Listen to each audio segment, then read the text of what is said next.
Hey everybody, this is Petey from the Spinner Rack, and today I'm doing the very controversial Holy Terror. This book was originally supposed to be a Batman book. Obviously, seemed to be a play of Robin saying "Holy," and the Batman Holy Terror type of deal. Batman versus Al Qaeda type of deal. And by the time this came out, um, things had cooled on the anti-Muslim attacks that we were seeing in TVs and shows. And at some point, there's still the post 9/11 stuff was talked about, but they weren't really trying to say that all Muslims were bad, right? So this book was very much a reaction after 9/11. So this kind of colors it. And Frank's was, I think, subsequently, since he attacked, no, he didn't attack, but he commented on Occupy Wall Street. He, struggled with it not being, something that compared to the protests of the past. Of course, now we see Occupy didn't last that long, whatever happened. But Frank Miller was still canceled. We see that some of his appearances were taken out, but we're just going to look at this purely as an art thing. And you're saying, why would we do that? I just did Dark Knight, and know what a great book that was, right? So we go to this. Is there any redeeming qualities to it? I mean, for Frank Miller, there's always something here, right? So we can't escape that. So let's open this up.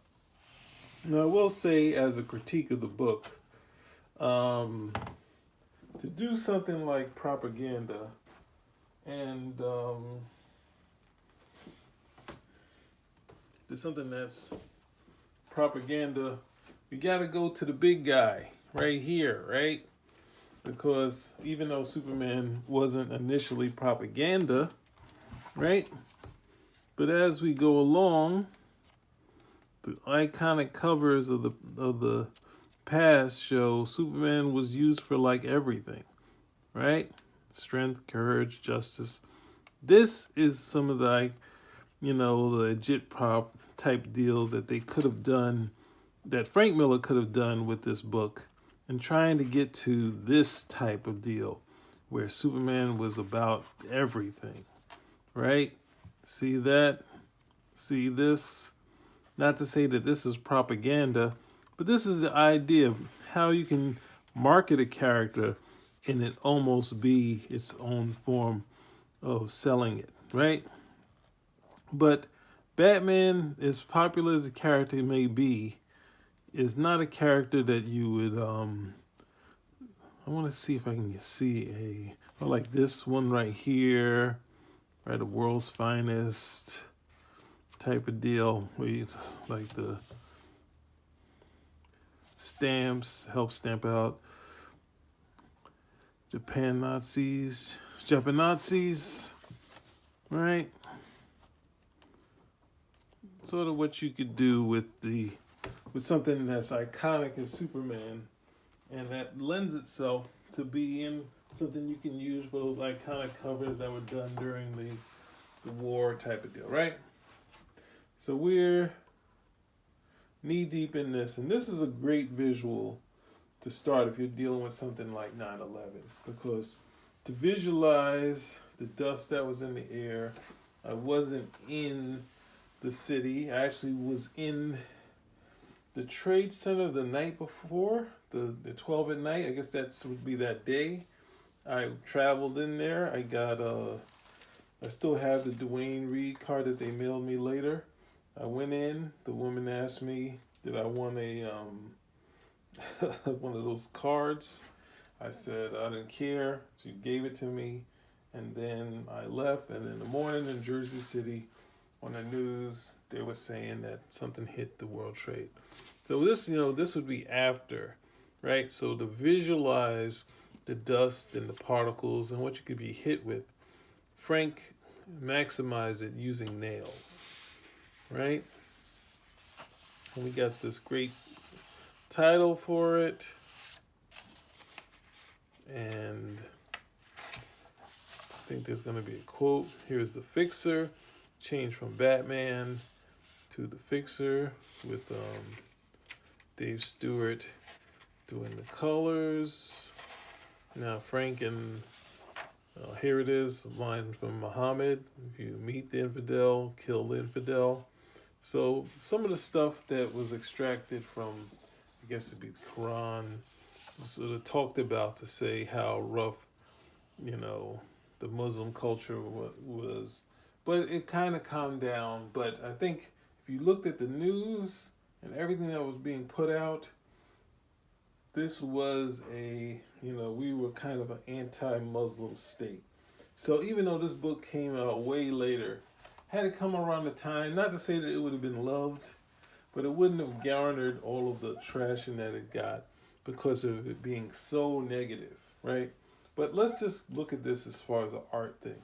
As far as art goes, we start here, and we'll get to the story later, because at some point, the story, we can't get around it, right? So this sort of thing of just this sort of, this busy sort of stuff, but the characterization here that you'll see coming up later, well, I don't know if you can get any characterization, but just sort of visuals, the classic ballet in the sky, this sort of, all this at different things that Miller's doing to convey the image. Still have this Natalie Stack, Kat Berglow on the run.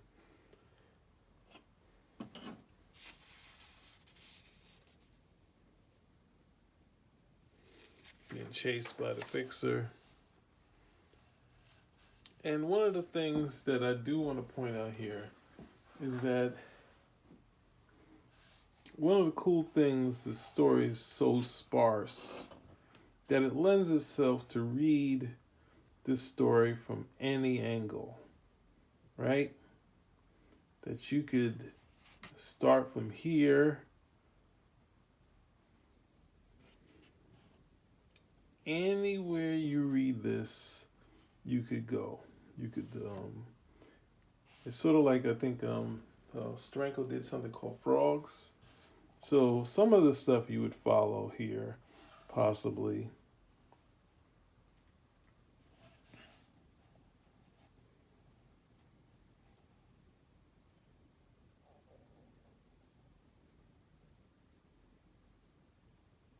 So if you read it the other way, right? Let's see, as a test, let's do it. Let's read it. We have her leaping. Well, if we start here, I'm toast. See her falling. Lucky girl. And then we see her here. So it really lends itself to kind of you choosing how you want to look at it, right? So the Fixer, damn it, right? And this ballet in the sky. And see these ones with no dialogue? You could do it straightforward if you wanted to. But what if you did it like this? There to there. You can just, it's sort of a book that you could kind of, from page to page, you have to follow the page the right way, but it puts the handcuffs on.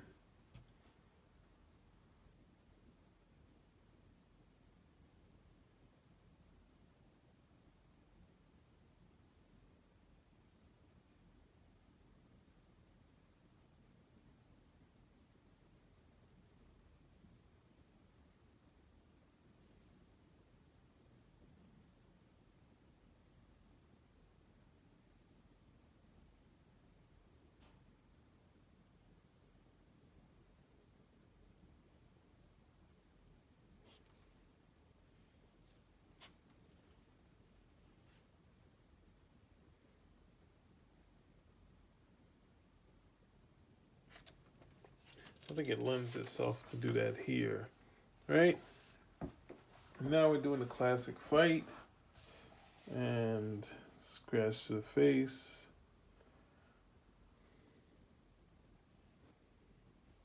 punch.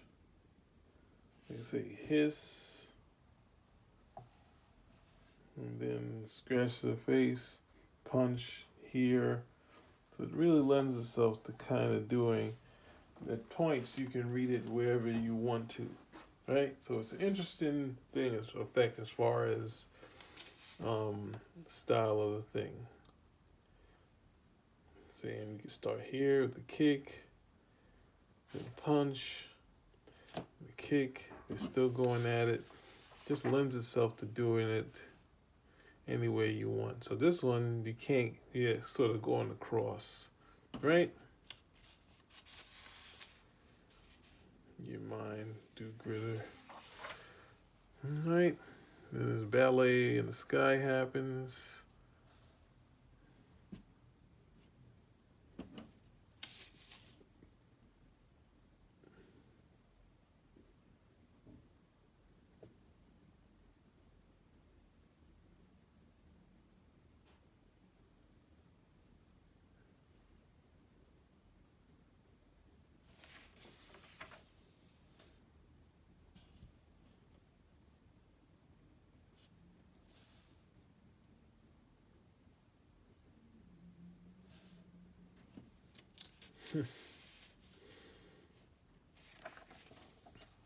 And okay, this part here, ultimately, I have to say that it's possible that after his initial approach to doing these two characters dancing in the sky, and then that sky is taken away from him when the towers fall, right?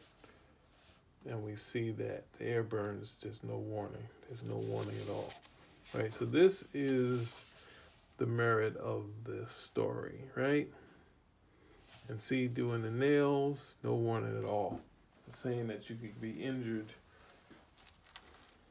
every inch of the air, right? And possibly use any tool possible to get these sort of effects, right? Now, John Romita Jr. did a great sort of page, and it's sad to say great because such a terrible incidents. But that was one approach to try to do it realistically. And with his style, he was able to convey the attack on the towers very powerfully. Now we have the tribute books, and then we have this, right?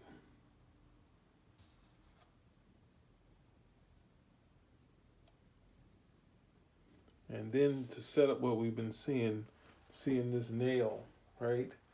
And where is it from? He says it's war. It's war. It really hurts, I know, baby. I know it hurts.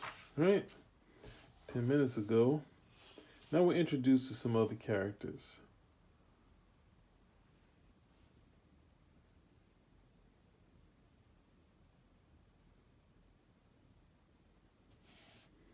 And see, this is a fictional city called America City. Right?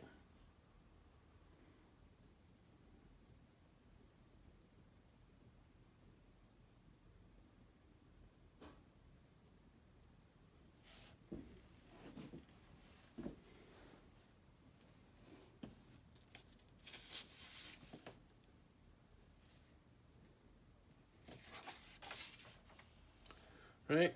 And so we're introduced to all these interesting faces, right? And they're hanging out in this sort of rain and whatnot and connecting. And they make the connection. And we see the crowd of people partying at the same time. But this is supposed to be morning. So he's sort of changed the whole thing for the effect of the story. Because what happened here was in the morning. These guys are going on a date at night. So he's just taking it at what Byrne called it, Millerizing. And then we have another effect from people, ordinary people who've seen this, right?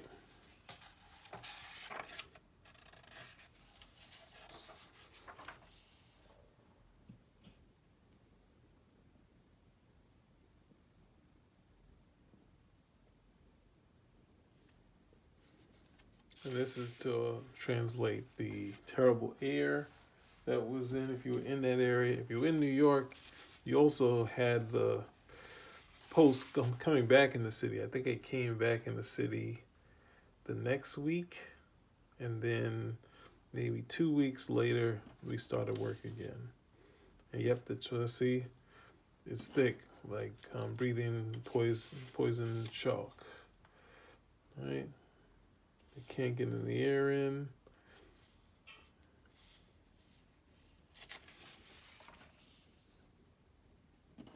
And this is the shade, the second tower. And see, so instead of what we saw, he's done something else where these are actual explosions of razor blades and that to give you a visual to be whether it be like to have the building crash on you. You can't breathe at all. She's about to die.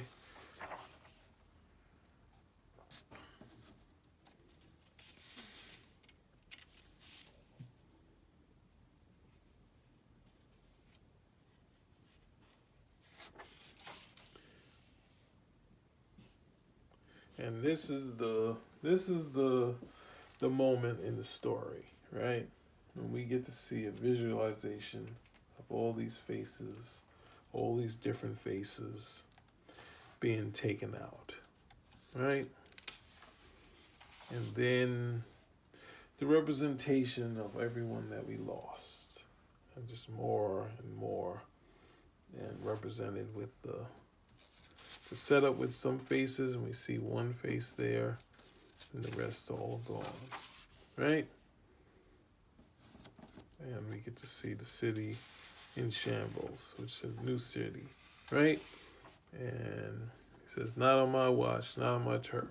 So right now, this is where the story takes a turn for the worse, right? And sorry to say, the whole idea of having this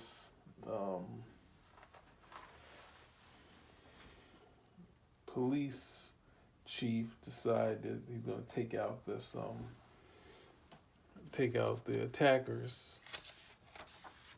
It's kind of ridiculous, but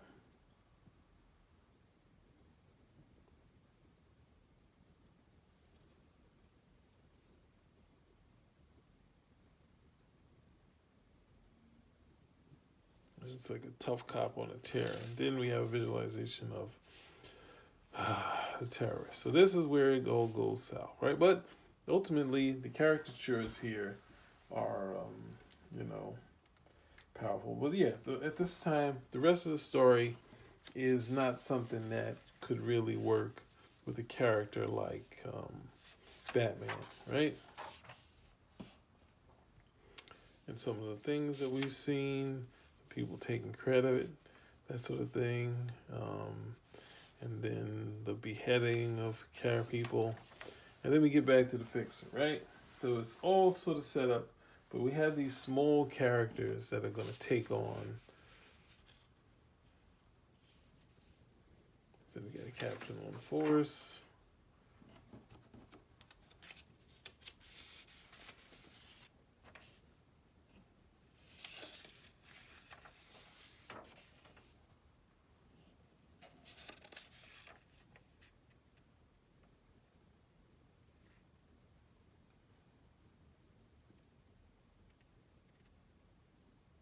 So they get this lead from this nut here, and that leads them to stuff they want to get, right?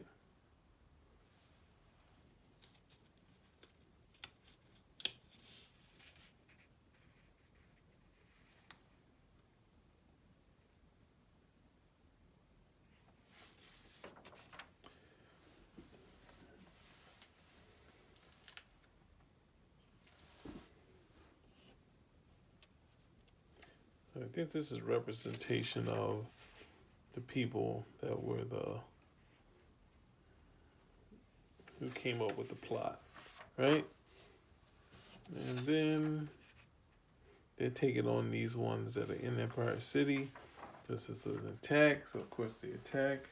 And then of course the Fixer's torturing them.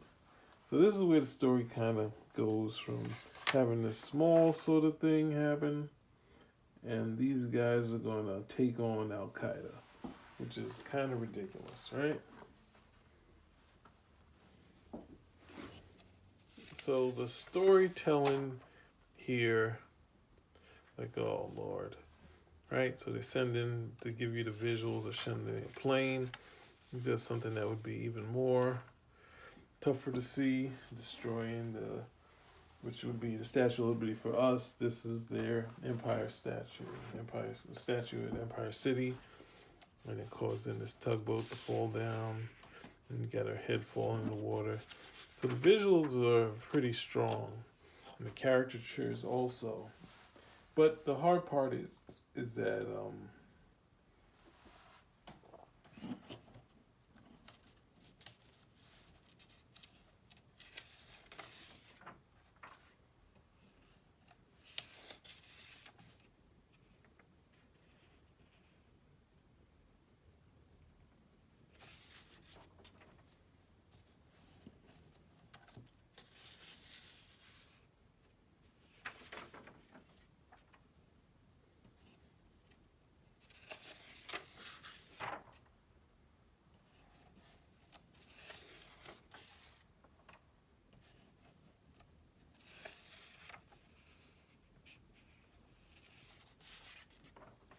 yeah, the visuals are pretty heavy, but it's a tough thing, right?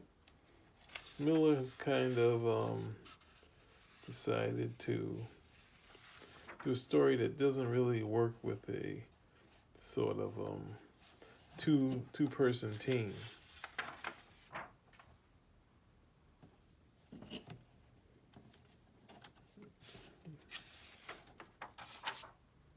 And the fixer comes and starts taking out the heads, what we possibly would have wanted, but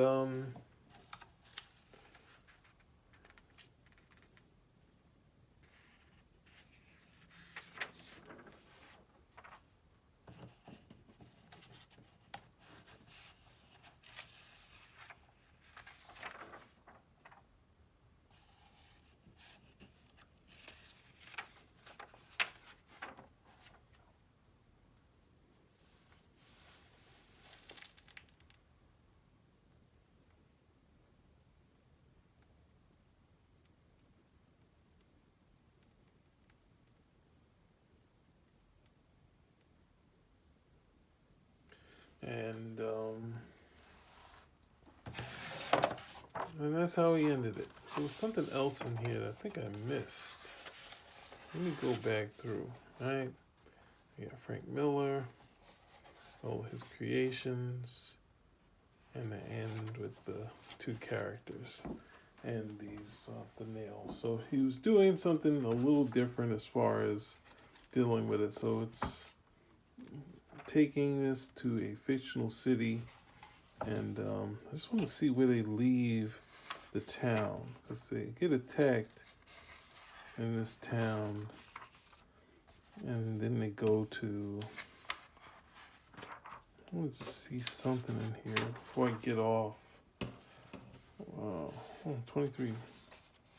All right, with the cuts.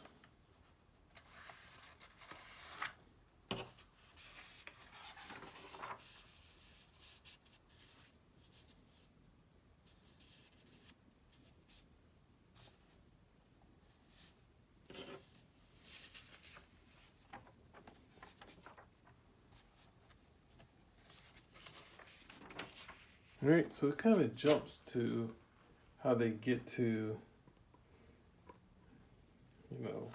the terrorist land, right? So there you have it. There's some strong stuff in here.